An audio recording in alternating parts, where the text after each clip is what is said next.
Hello, my lovely people, and welcome to Owen's Mind. Tonight, I would like to share my thoughts on the new movie, Joker. So, Joker was directed by Todd Phillips and stars Joaquin Phoenix as Arthur Fleck, a failed stand-up comedian who turns to a life of crime in Gotham City. Now, straight off the bat, this is a non-spoiler review. I'm not going to give away any details about the plot, which have not already been shown to you in the trailers. So if you've not yet seen the movie, you're safe here. I'm not going to spoil it for you. So, first thing, what you need to know is this is not a comic book movie, okay? Not in a traditional sense, so don't go in expecting that. I know the Joker's been around since the 1940s in the comic books. He's done countless animated films and all the recent movies that we know and love, okay? This is not those. This is a character piece. It's a character study. It's quite a slow burn, and it details how we go from Arthur Fleck, where we meet him, and how he becomes the Joker, okay? So, right off the bat, this is a wonderful movie. I'm not going to bury the lead.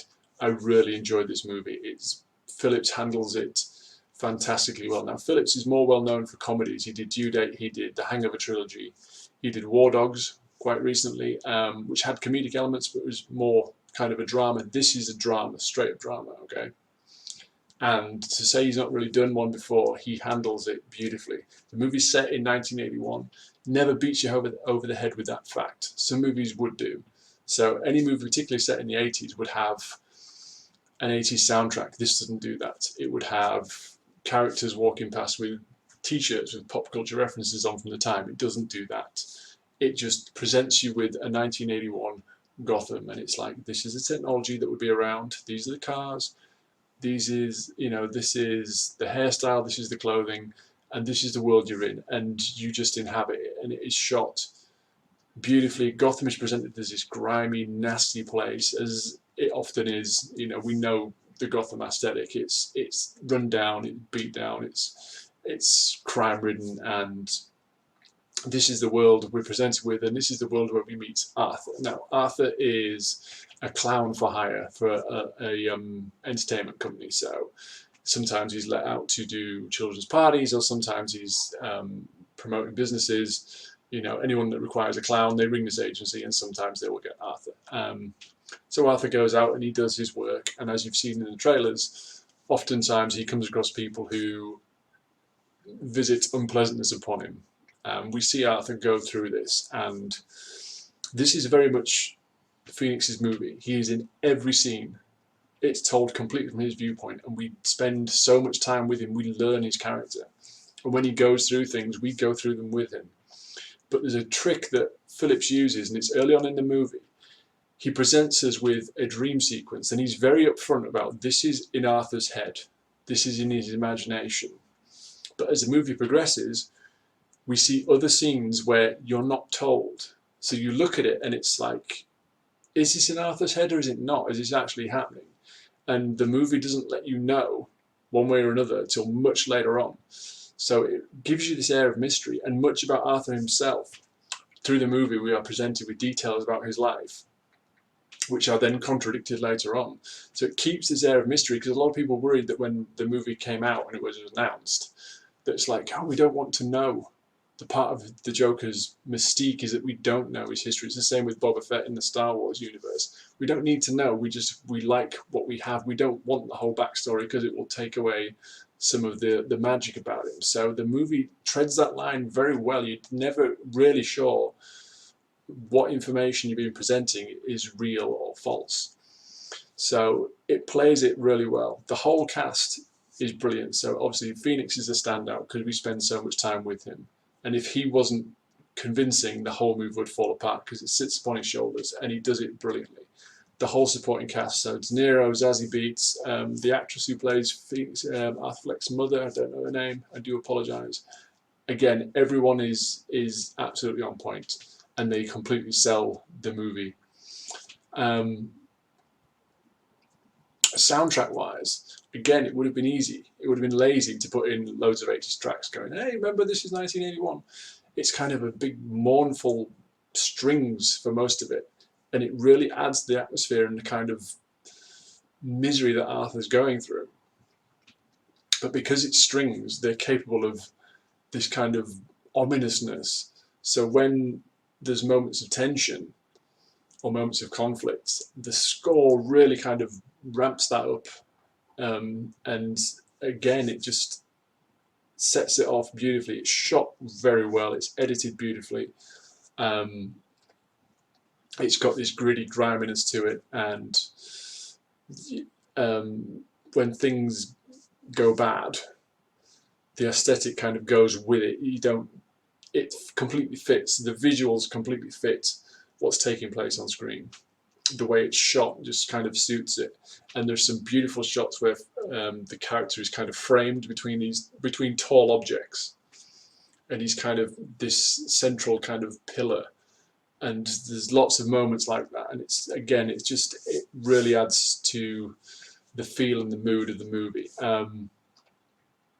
People are obviously going to ask Phoenix's performance, how does it compare to Ledger's? Because obviously Ledger got the Oscar for The Dark Knight.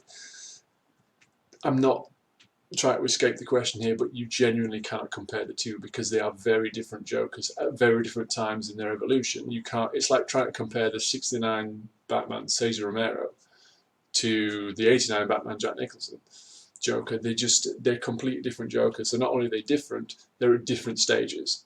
So when we meet Ledger's Joker, he's very much fully formed. This is the Joker we know. In this movie, it's Arthur Fleck and it's his journey to get to that point. So you generally cannot compare them. So I'm not trying to, duck the question. You cannot compare them. If you're asking, is Phoenix's performance for the material he has, is it Oscar worthy? I don't know. I'm not an Oscar judge. Is his performance fantastic? Yes. To my mind, he is absolutely brilliant. He completely disappeared into Arthur Fleck. Not just in the performance, but the physical performance, not just the vocal performance, but every aspect of him, the way he moves. He lost a lot of weight for the part, and you see him sort of contorting his body in certain points, and it all adds to his character. And again, because we spend so much time with him, you really get a sense of him. And if Phoenix wasn't 100% in it, it would take you out of the movie, because it is his movie. You spend all the time with him, and he completely sells it. It's completely convincing. Much has been made about the violence in the movie as well, and I think a lot of this criticism has come from people who have not yet seen it, because yes, there is violence in the movie, but it serves the story, and it's brutal, and it's done with, and you move on. You don't linger on it. Phillips has got enough sense not to kind of present you with gornography. You don't just linger upon unpleasantness for the sake of it. It's like, it happened in the story, this is it, see it, and it's done with. And so yes, there is violent moments in it. It's not an incredibly violent film. Like I say, it's not an action film. It's not like a John Wick movie. It's not violent start to finish.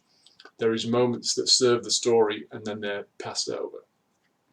There's also been talk about, is this going to incite people to go out and do, horrible things? Again, I can't see that it would. There has been countless movies across the years where, there's been an element of fight the power or fight the man, and, push back against authority. There's nothing about this movie that sets it apart from those in regards to the message it's giving out. So again, it serves the story. It's a very brief part of the movie.